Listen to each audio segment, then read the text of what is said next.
It is inevitable that you get much more impact in any business when you have a diverse team. What are we really doing with our diversity, equity, inclusion program? Is it surface level or is it embedded in our culture? And we're not called to be perfect, but what we are called to do is be attentive to what we are called on this earth to do when it comes to the mission, your core values, and the purpose of your business.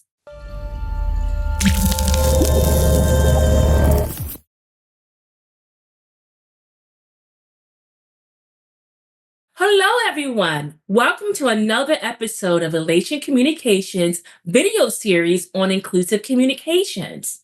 You can visit elationcommunications.com to learn more about this initiative. I'm very excited about our topic today. Today, we'll be discussing inclusive communication and human resources in light of recent executive orders. We have an expert guest who will be discussing this topic with us, Dr. Alicia Michelle Straughter. Welcome, Dr. Straughter. Well, I am super excited to be on Elation Communications podcast to talk about these new changes and what it means to organizations. So thank you for the invitation. Thank you. So, Dr. Straughter is an expert in HR management and crisis management with over 25 years of experience in nonprofit leadership.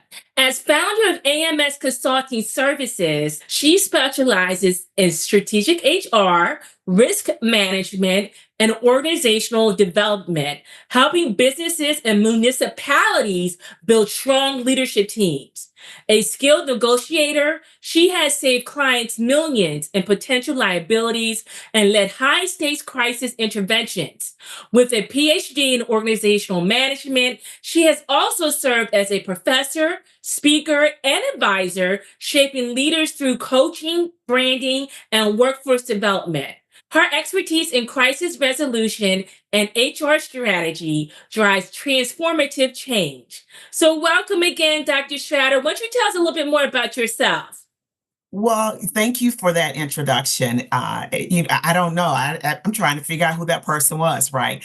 But most of my career, I had to always go back to where it started for me, at least. And I spent 20 years in one place, a nonprofit organization called Athletes Against Drugs.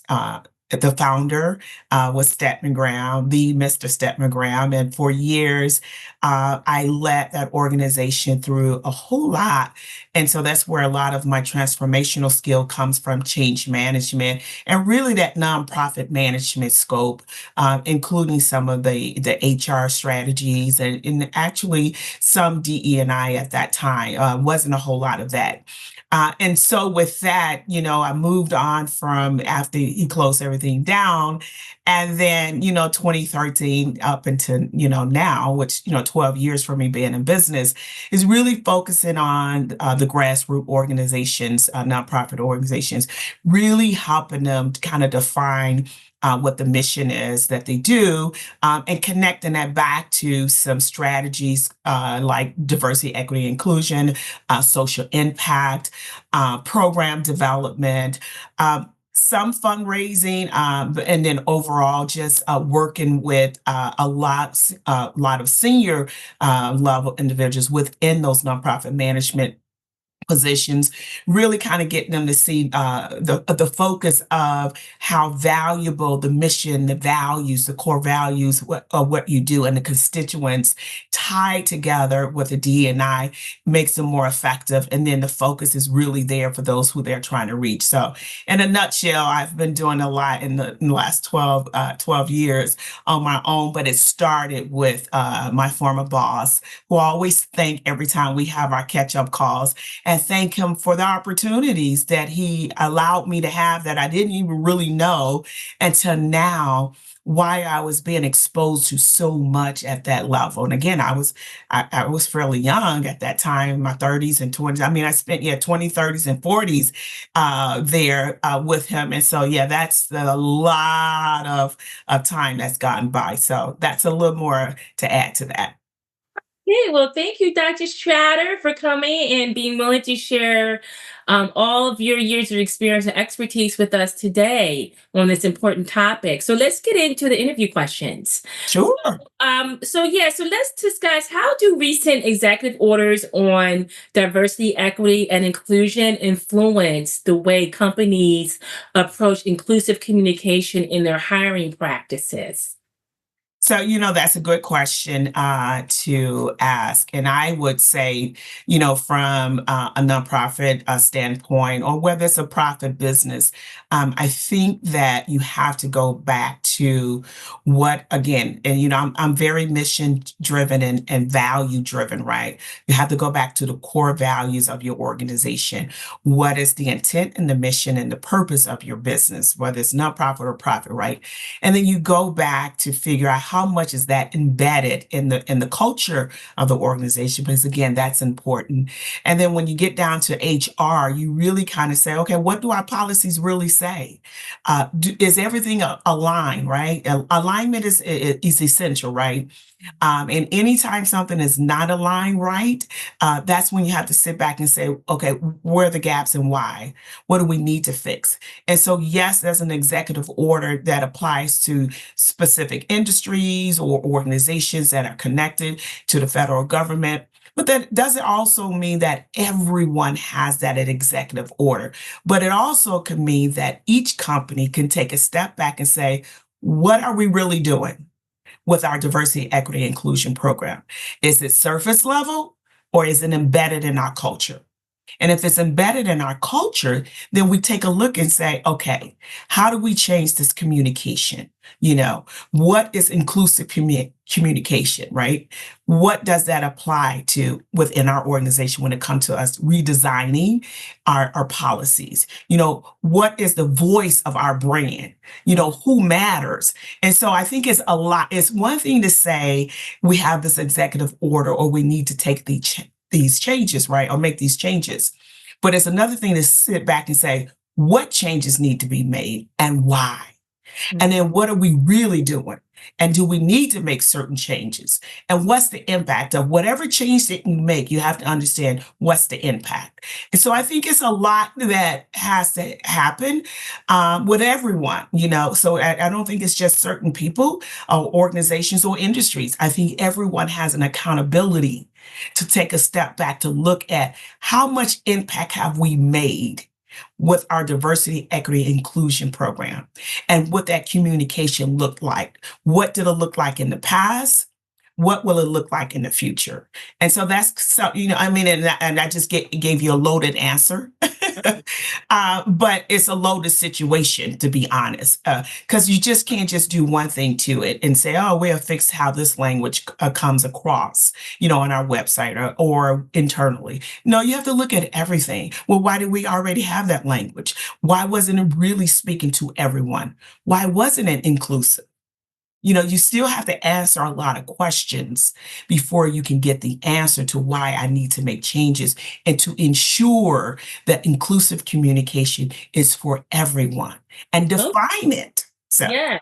So these are very important points that business leaders must ask themselves. And this you're encouraging critical thinking, and so yes.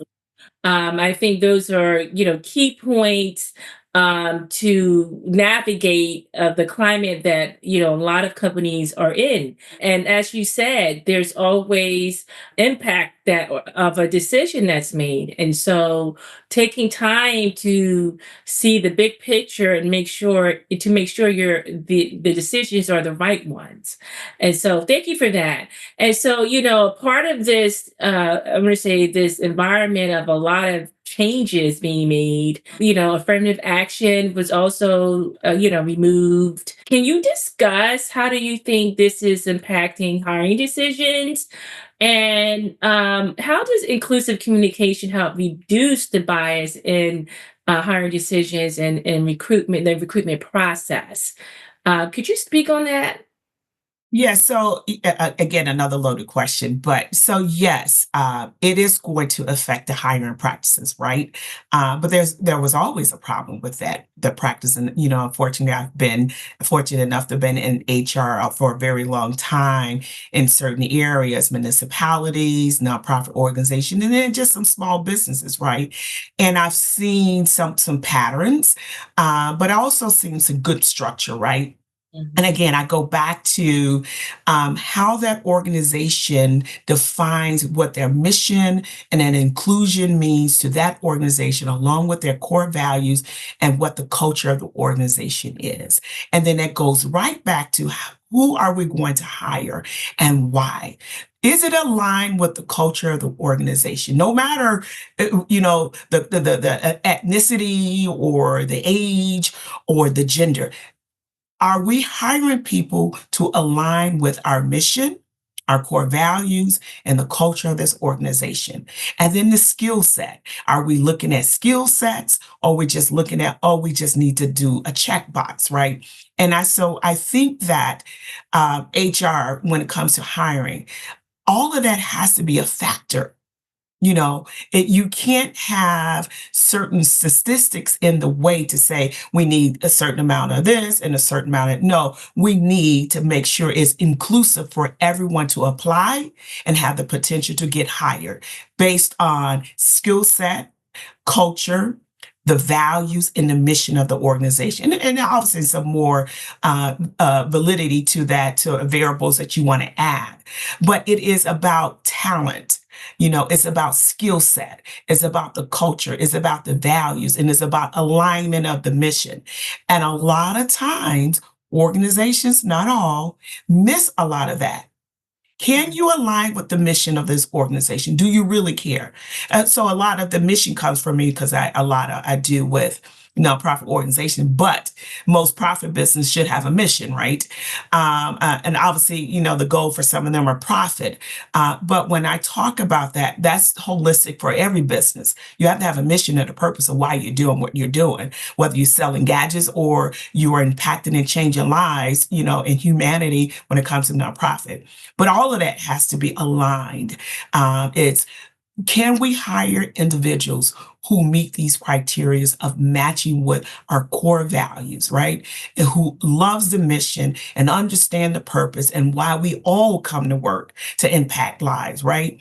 And then that inclusive communication and how we hire should be portrayed in the information that you display out, interfacing to the public, right? Here's what we're looking for: this type of talent, this type of skill set, these capabilities to help us, the organization, push the mission and values that we believe in forward. Everything is changing, right? And so you Right. have to ensure that when you're trying to hire people, that's what you're looking for, is who can come in to help make that change and that impact in our organization. Not keep Okay. it stagnant, Right. So move that's a good forward. segue into the next question, which is how can HR professionals and recruiters ensure that their job postings, the interviews, the selection process, the entire recruitment process is inclusive and that it does attract diverse candidates that can contribute to the health of the organization? Yeah, and so another good question, right? And another loaded one too. But I think what's important is when I'm in HR, when I go out to do some interim roles, or if I'm doing it just consulting, and if I'm directly in that hiring role to help assist, I look at everything. So what are we posting? What is the wording saying, right? What is the alignment of what we're doing and what what we're doing currently and who we're trying to bring in? And so you have to obviously have someone in communication to work along with HR to make sure that everything we post is in alignment with the brand and who we're trying to attract. So a lot of that is just understanding what needs to be said and how it needs to be said, and to make everyone who reviews it know that this is an inclusive environment. Okay, they're big on X, Y, and Z, they big on their purpose. And so all of that has to be really communicated, not only just when you post it, but on the website. These days, people are going to the website. Not only are they going to the website, they're looking to find out if this organization or this business is on social media. And then that language also has to be in alignment of what you post for a role because everything connects and people want to see that this is really real. If I apply for this role, they seem or they're communicating to me that I'm included in this offering for this position by the way it's worded. And so I'm going to apply. And not only am I going to apply, now I'm going to go to the website to check it. And then I'm going to go to the IG to see if they're on IG, or I'm going to go on LinkedIn. And so all the communication that goes out from any business must be in alignment and must be communicated that you are invited to apply for this role because here are our mission, values, and our culture of the type of individuals we are looking to hire. And you have to just do it in a way that you know for a fact that I'm including everyone to apply. So it's a skill set that you need to have, obviously, right? And you have to have a consciousness of why I need to write when it comes to inclusive communication. You have to make people feel, and it's again, it's a strategy and then it's a skill set. You have to make people feel I'm included or they are opening up the door for me to apply. Thank you, Dr. Straughter. And I think you emphasized clear communication, which is another way to say transparency. You have to be Yes. transparent and provide accessibility so that people will know, and like you're saying, is equally accessible by multiple people that may be qualified for that position, hiring position. So let's talk a little bit more about transparency. And this is very big, especially how it influences perception. And so let's talk about what role does transparency play in promoting inclusive communication within hiring processes, and how can organizations balance transparency with privacy concerns? So I just love all of these tough questions. But so here's how I view being transparent when it becomes to that hiring, when it relates to the hiring practice, right? It is understanding that our policies are very clear on what we represent. So that should be transparent. What I have posted on the website and matching again, when I hire someone, I'm being transparent. This is what we really do. Being transparent to, I would say, hiring managers, understanding that when we interview everyone, here's what the language should look like or how the conversation should go. Here's the recommendations on how you want to lead around tough questions that you want to potentially ask that interviewee.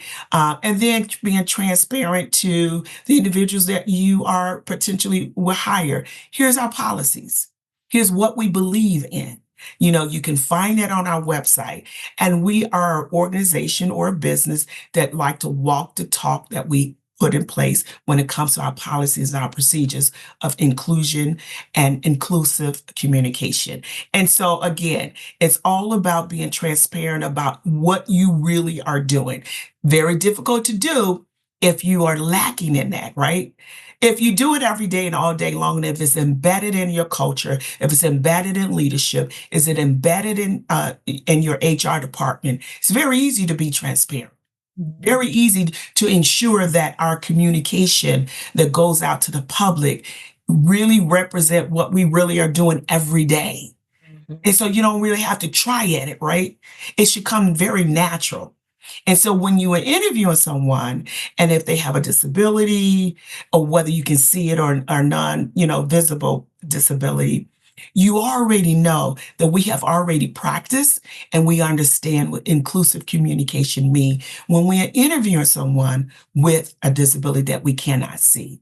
And if they disclose it in the conversation during the interview, you know what not to say and you know what to say to that person to make them feel welcome. Again, we still have to hire people based on skill set and talent and the other alignments to what we're looking for when we hiring. But we also should know how inclusive communication and transparency means for the organization and the business. So all of that goes back to, again, making sure there's an alignment in place. And if it's not, why not? And if it is, great, what do we need to work on? And how much impact we can make by ensuring that we are in alignment of what we believe in and what we stand for and how we can impact others and individuals within our organization or partners. So it's a lot of work to do to understand what transparency really means when it comes to that. So hopefully I kind of answered that Oh, yeah, you did. Thank a you. little And bit. so, I think that is the test of time right now, where many Yes. organizations are having to deeply analyze what is it that they believe, and if they really, possess these things as their core values, even in the face of pressure or financial loss. And so, looking ahead, how do you think the evolving landscape of DEI regulations will impact the future of recruitment? And what steps should organizations take to stay compliant while fostering diversity? Well, here's one thing I said in a conversation. I said disruption, and I learned this from the bishop.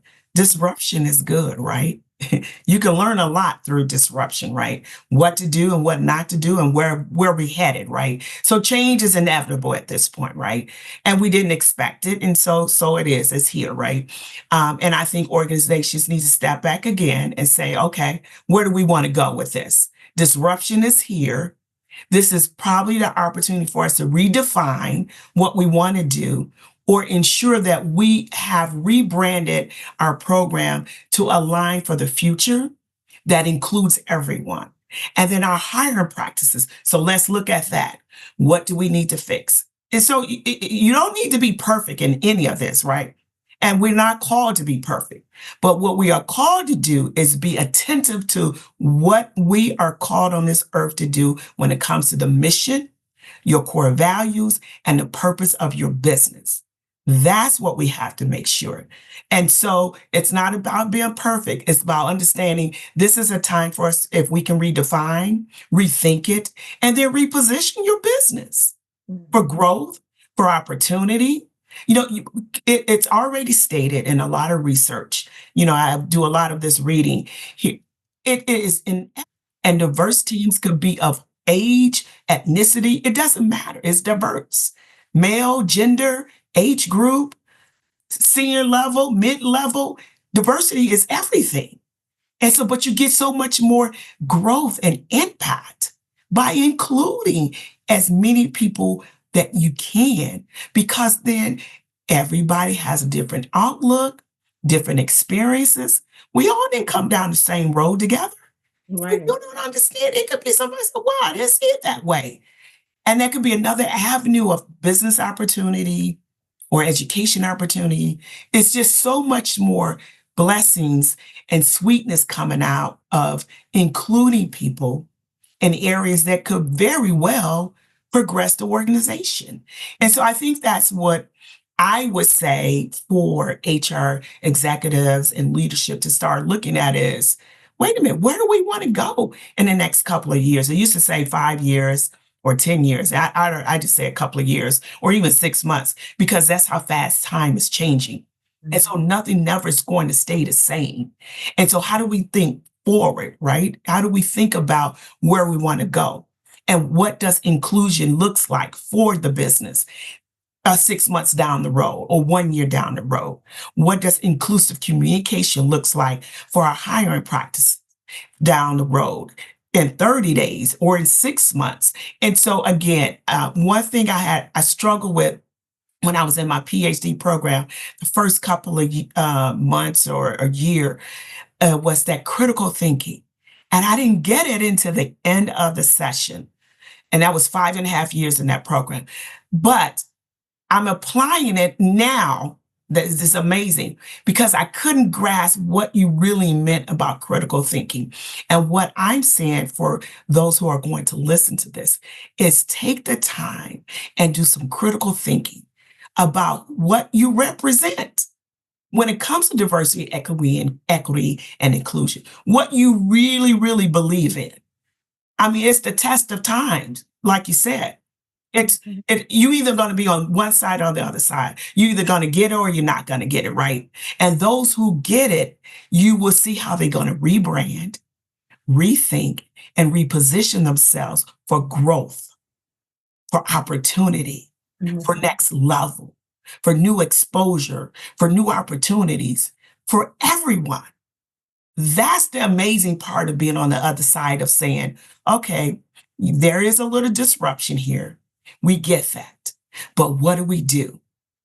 And I learned that in a time of disruption, it is not to bow down and get scared. It's to say, okay, what are the learning moments here? Where do I need to pivot? What do I need to fix? What's really happening here?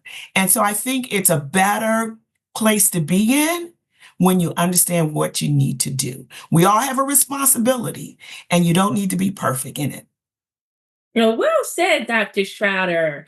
That actually, I feel like that's a charge to action that you shared just now. Thank you, and thank you for mentioning rebranding. So that is a great setup for Elation Communications' new DEI rebranding service Yeah, that we're rolling out in the coming days, and very excited to partner with Dr. Straughter in that new service. And so, as you're stating, now is the time to pivot, right? Figure out, how do I make this moment work for me, right? And so that requires a level head, a critical thinking, and leadership, leading in the time of disruption.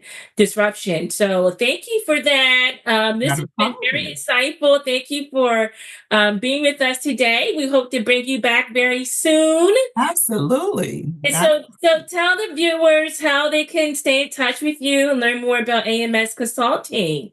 Well, thank you again for the invitation. And I'm looking forward to what you're doing. So wonderful things with Elation Communications and your upcoming project. So thank you again. And so you can find me at dramsconsulting.com.